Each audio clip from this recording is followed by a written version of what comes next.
Well, Sir Andy Murray is a Wimbledon champion, a US Open winner, an Olympic gold medalist, and also become the BBC Sportsperson of the Year a record 3 times. The award has been won by men for the last 14 years, but now Andy's mum, Judy, is calling for a new prize just for women. So Sir Andy and Judy Murray join us now. Very good morning to you.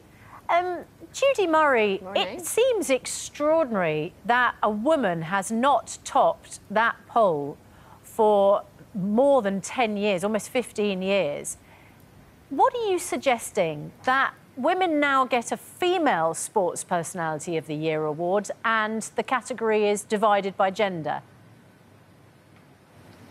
Yeah, I think, you know, if we want to raise awareness of women's sport and really raise the profile of our female athletes, why shouldn't we have an award that's just for women's sport? I mean, in most sports, women don't compete against men. So to have an award that's just for the women, I think, would raise awareness enormously of the quality of the sportswomen that we have out there. See, I totally agree with you. And it's quite an incendiary debate, this, because in many entertainment award shows, they're trying to scrap gender-specific awards and move to just genderless awards. And I've always said, I fear, particularly where there are public votes, for whatever reason, that will mean fewer women win. And that's what's been happening. Yes. I mean, and so I actually think you're right, but I do think people are going to throw their toys out of the pram about it.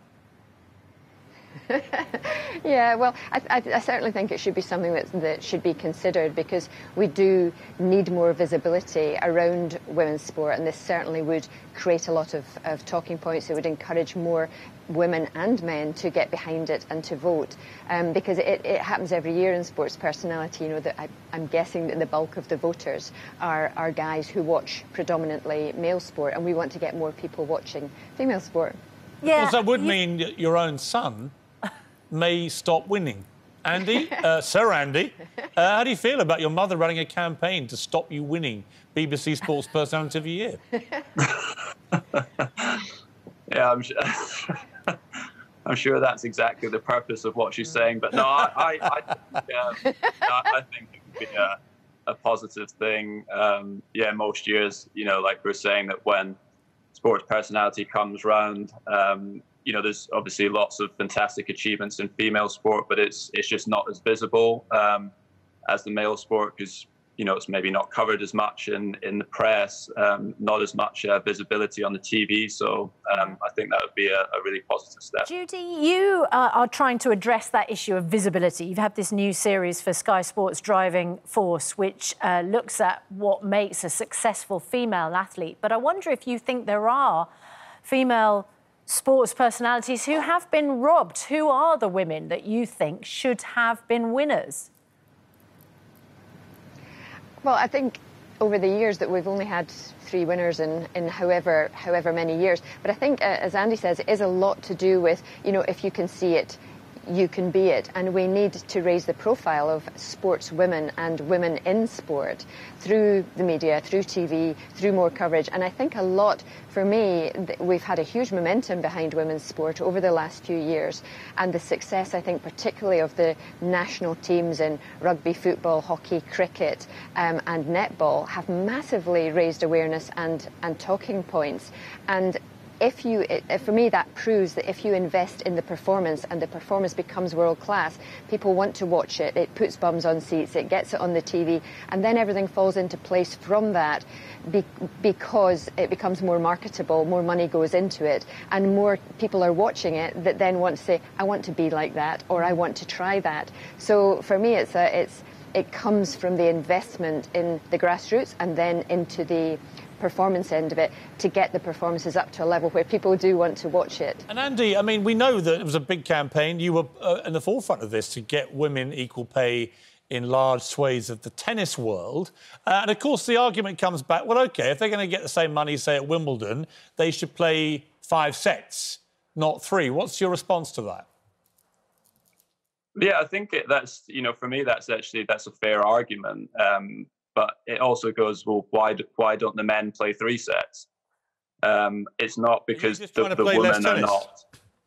Yeah, yeah, but I think a lot of the female players would be more than happy to play 5 sets. I think that the events haven't wanted the women's game to go to 5 sets for whatever reason. I don't know if it's tradition or not.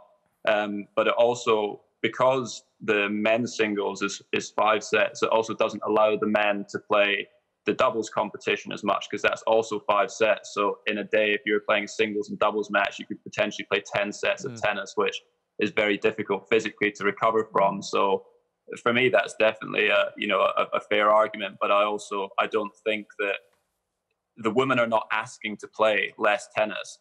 I'm sure they would all be happy to play best of 5 sets as well. So that's kind of up to the tournaments to decide. What's it been like, Andy, what's it been like for you in pandemic here? For all sporting people, it's been a very weird experience, hasn't it? How have you found it? Yeah, I found it tough, actually. So at the very beginning of the first lockdown, I was just getting ready to start competing again. I've been injured, I'm just getting ready to start competing again. And then first few weeks of lockdown was, a bit of a novelty, like being at home and around the family every single day. But then obviously, I started to miss playing. And it was about 6 or 7 weeks before our National Tennis Centre opened again. And it was just great, for mental health, obviously for me to get back on the tennis court, just practicing again after 6 or 7 weeks of kind of not being allowed to do that. So that was great. And then returning without fans, that was weird and difficult, and something that I'm hoping can change. See, I've always had you down as a guy. I mean, look, correct me if I'm wrong, but I've always sensed the way you play the game, that you have been empowered by fans, perhaps more than many other tennis players. And when you won Wimbledon, it felt like you were just soaking in the crowd behind you, and it was rallying you to great heights. How do you find it with no one there? Yeah, so it's a good question, because when we first came back to play, and for me anyway, I was desperate to just get back on the court competing. And the first couple of tournaments, I actually found it fine, because I was loving being back out there competing. But after a few weeks of being in front of no fans, I started to feel it just felt pretty flat. So yeah, it became more difficult the more events that we played for me, actually. And yeah, I was just about to say, I mean, I really hope we can get the fans back in stadiums at some stage next year. I know the government just announced some new guidelines yesterday about fans being allowed into stadiums again. Hopefully not in the not too distant future. So yeah, that would be at home, of course, aren't we? Because we can opt to listen to the crowd noise, the fan noise, and that replicates a kind of normal football match, for instance. But of course, the players aren't hearing that at all. It is slightly deceptive. And I can imagine, Judy, I mean, that's an important part of it, isn't it? Having that support, having people knowing that that energy is there. Yeah, well, you feed off the crowd, in a good way and sometimes in a bad way. But for me, watching without a crowd, it's like watching a practice match. It just doesn't have the same feel at all. So I actually haven't watched an awful lot of it on the TV without the crowd for that reason. It just doesn't feel like it's the normal world, which it isn't. The only advantage we have, Andy, you're a fellow Arsenal fan, is actually I find the crowd noise they put on TV is now louder than what we normally have at the Emirates. Yeah, that's true. It is true. I actually haven't been along to the Emirates for a while, but I used to go before had kids and stuff. I used to go along to watch Arsenal a bunch there, and yeah, sometimes the atmosphere was a little bit flat, but it makes a huge difference on the TV. Just having the crowd noise, it's amazing. That it really does, doesn't it? Yeah, the experience is so much better. I tried it both ways, and the experience is so much better.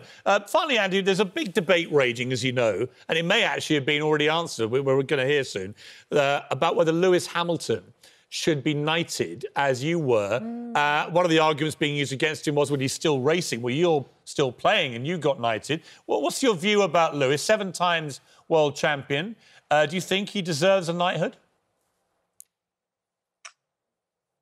Yeah, I mean, look, I'm not necessarily all for sports people being given, knighthoods for what we do. But in terms of what he's achieved as an athlete, of course, he deserves it as a sports person. I mean, he's one of the most successful sports people in the history of of the country. He's an amazing driver. You know, he supports some great causes as well, away from the racing track. So, yeah, I would say he definitely deserves it. In He's terms also of another Arsenal fan, of course. Yeah, and yeah, that's a good reason to give him one as well. Andy, Judy, it's fantastic to talk to you. Judy, I just want to say you're doing... Sorry, I just told you for a moment, Andy. Andy, you'll have the last word, don't worry. Especially if it begins with Piers. Judy, you're doing amazing things. You've obviously already encouraged two very successful sportsmen, but you're doing incredible things to promote women's sport. And episode 1 of Driving Force is out tonight. Sky Sports Mix and Sky Sports Arena at 9 p.m. Andy, you want the final word, I think. I don't know if you can see this, but I've got... Oh, good man! I've got your book here, but actually I took the cover off because if you're reading it in public, you get a few dodgy looks. So, you know, it's a little bit more discreet. It's a shameful experience. Like Actually, yeah, so, you know what? Before I even sent you one, you did text me to say that you were really annoyed because you'd been at an airport and you couldn't find it. You were gagging to read that book. I was, and then I heard it was 20 quid, and I was thinking, no, that's a little bit much. But you know what? You can take the man out of Scotland, but you can't take the Scotland out of the man. I'll get you a discounted version, don't worry. Get in trouble guys, with that. well, enjoy the book. Have you read it yet or not? I'm 2/3 of the way through it, so I'll let you know when. Well, can we have an early review? Yeah, you're using it as a doorstop. Be honest. Early thoughts, Sir Andy? There's some good stuff in there. It's interesting. It's made me think about a few things. Definitely like celebrity culture and stuff like that. But yeah, there's also some inflammatory language in there too, which probably I assume winds the wokies up that you're talking about. That's probably intentional. But yeah, it's interesting. It's good. Thank you, Sir Andy. That's one of the best reviews I've had, and from one of the great athletes of our entire country's existence. So really appreciate you guys coming on today. Judy, lovely to see you. Andy, great to see you.